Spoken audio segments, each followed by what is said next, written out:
Donc, sommaire assez rapide. Un scam, un hack et XRP.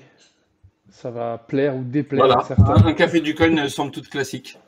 C'est vraiment... XRP, un hack, un scam, on est en plein dedans, 100%.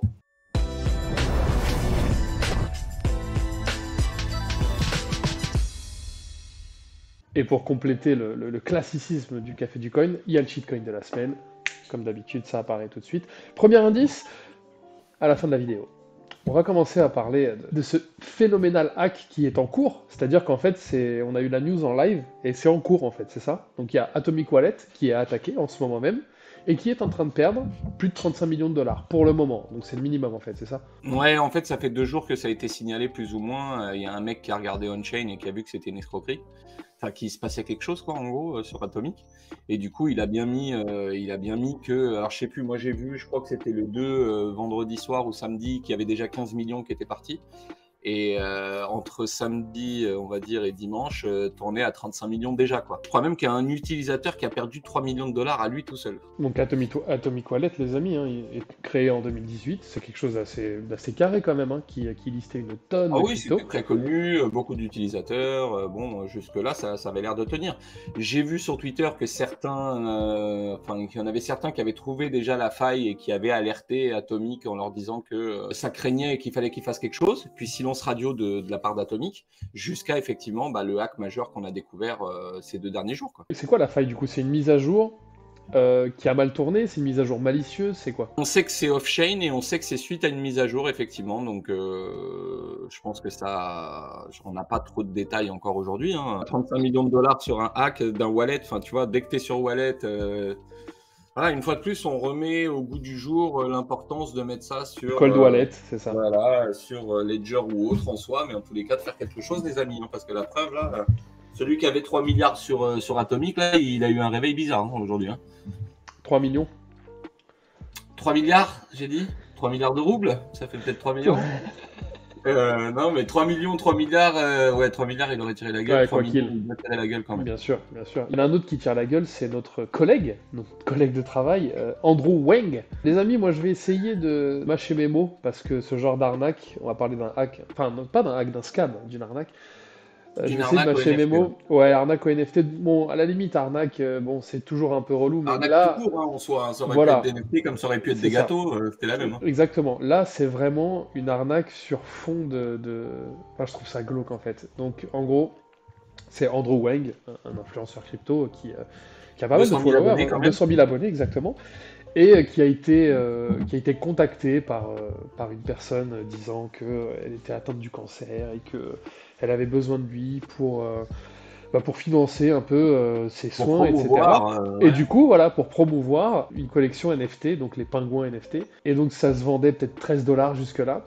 Lui, il a été touché avant d'analyser peut-être.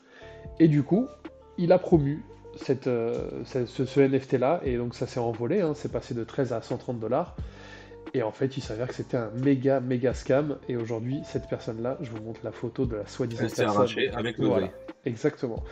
Et ouais, moi Comme je quoi, trouve faut pas écouter tout le monde au content, quoi. C'est comme si c'est le café du coin demain vous disait, bon, bah écoutez, il y a tel artiste NFT qui a développé telle collection d'NFT et elle est atteinte d'une maladie rare ou autre, et puis elle vend ses NFT pour se soigner, donc t'en fais la promotion, toi t'es de bonne foi, quoi. Tu mets ça en avant, et puis la nana, bon, bah, elle bénéficie de ton audience, et donc t'as des viewers au bon cœur qui vont aller acheter sa collection pour lui permettre d'avoir son traitement. Et arrivé là, tu te rends compte qu'elle a ni traitement ni rien du tout, tu lui as juste payé sa retraite dorée à Dubaï. Et elle s'est arrachée avec l'oseille. Il s'avère que l'influenceur, bon, qui avait ses 200K abonnés et qui a envoyé tout le monde au casse-pipe, il n'était pas au courant. Donc c'est comme si demain on nous contacte en nous disant on a le cancer, on va pas lui dire bah tu peux m'envoyer ta facture d'hôpital pour qu'on voit si tu as vraiment le cancer ou ton traitement ou machin, tu vois, il n'a pas été au-delà lui. Donc bon, finalement bah, escroqué quoi. Mais faut jamais rien prendre pour content, c'est toujours la même histoire, mais ça fait de la peine de surfer sur la misère des gens ou sur la maladie des gens pour aller escroquer l'oseille quoi. c'est ce que dit le journal du coin. Ici, c'est la bonté plutôt que la cupidité qui a été exploitée. Et j'avoue, c'est chaud. Maintenant, je vais pas tirer sur le mec parce que bon, écoute, je pense qu'il doit se sentir suffisamment mal. C'est là qu'on Mais apprend dans quelques jours qu'ils étaient acolytes d'escroquerie c'est- et qu'ils c'est- partagent l'oseille. Ah, Ça serait ouf. il a quand même sa part de responsabilité. Je sais pas si jamais un jour c'est amené à nous arriver, tu vois, si quelqu'un veut qu'on fasse la promotion ou quoi que ce soit de ça à de bonnes fins, je pense qu'on sera touché, évidemment, mais je pense qu'on checkera, mais plus d'une fois, voir si c'est legit, on rencontrera presque la personne, pourquoi Ça pas, peut tu être vois. legit, et puis après avoir une personne mal intentionnée au sein du truc En legit fait, qui se barre avec l'oseille, c'est tout ça. est possible.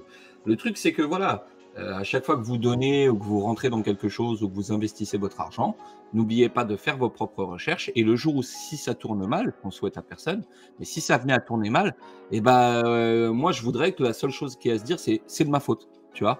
J'ai pas creusé assez fort. Se dire bah oui j'ai creusé l'info et puis finalement j'ai pas été assez profond, il s'avère que c'est un scam.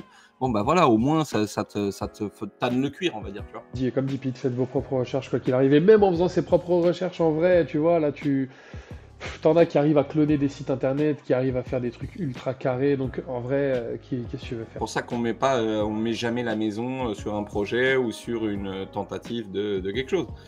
On y va Bon, petit à petit, on moi, essaie de voir quoi. moi j'ai mis la maison sur XRP, mais ça me regarde, tu vois, ça me regarde.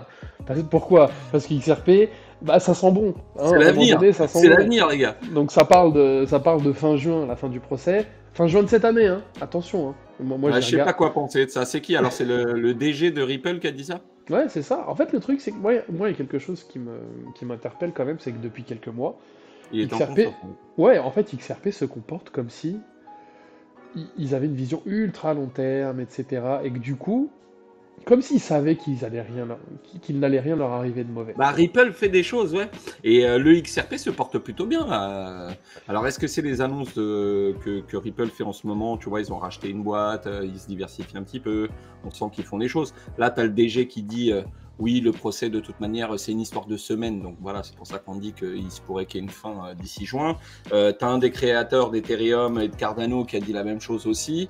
Je sais plus dans quel event ils étaient pour avoir dit voilà, qu'ils étaient confiants ou autre. Bon, nous, on nous vend que la fin du procès, ça, on dirait, ça fait 2 ans, elle va être toutes les semaines ou tous les mois. J'ai l'impression que tous les mois, tu sais, on me dit que ça va être là. Je sais pas, une fois de plus. En tous les cas, force est de constater que ça se porte plutôt bien à 51 centimes, je crois. Ouais. Que les nouvelles chez Ripple avancent. Après, est-ce que XRP va faire quelque chose ou pas? Et est-ce que le procès va prendre fin? Bah écoute, on est toujours là en train d'attendre, on verra bien. Et quelle direction ça prendra, on sera là pour le commenter en tout cas. C'est ça. Donc tu dis 51 centimes, on va regarder les prix. Donc il a pris 4% du coup, XRP. 3,1%, il est juste là, je vais le mettre en grand. Et comme vous le voyez les amis, on a ce truc énorme qui a pris 30%. C'est le Luna classique. Incroyable.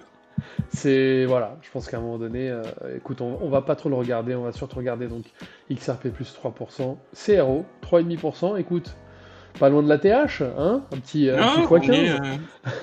Samedi dimanche normalement. Exactement, Solana à 5%, c'est pas mal du tout. Il y a le The Graph aussi qui a pris, je sais pas où il est là-dessus. Et attends, je suis en train de regarder si là-dedans il y a le shitcoin de la semaine. Bah ça apparaît les amis. Premier indice, je vais pas teaser plus longtemps. Sachant que tu as trouvé la crypto il y a peut-être 2 minutes de ça, tu as déjà un indice, c'est là que tu es fort. Non, là qu'on voit que tu travailles bien. Je l'ai. Je vais juste vérifier ma source. Je vais juste faire en sorte que la phrase soit correcte. Donc, accorde-moi 30 secondes. Donc, j'ai trouvé le premier indice. Je voulais être sûr de la phrase. We are legend. We do not forgive. We do not forget. Expect us. Premier indice, c'est pas toujours évident, les amis. Après, vous comprendrez. Même Pete n'a pas compris. Pour les gens comme moi qui sont bilingues français-français, on fait comment? C'est le slogan de la Banque Centrale ou c'est comment? C'est le slogan de... Ah, ok, pas mal l'indice, pas mal David. Pour ceux qui ont encore des cheveux sur la tête, c'est pas mal. Il y en a qui vont encore se gratter le crâne. Ah, faut le mériter, hein, le atome. Il faut y aller, les gars, hein, faut taper dedans. Hein. Ah bah, Atome, c'est une baraque dans quelques années, donc oui, battez-vous. Battez-vous. Qu'est-ce qu'il nous reste? Le Crypto Fear and Greed, voir si cette semaine, il y en a un qui va tomber dessus. Voilà, moi, aujourd'hui, je l'ai pas vu. J'ai ouvert la page, mais je l'ai pas vu. Moi non plus, j'ai pas regardé. Ok, nickel. Bah, je dirais qu'il est à 52, gentiment. Je dirais 49. Oh, c'est propre. Pour une fois que je gagne, pour une fois depuis 2 ans. 52 52. Ah, GG. Et du coup, demain... Attention, tu gagneras rien, Moïd n'est pas là. Ouais, c'est clair. T'inquiète pas qu'il va raquer quand il rentrera.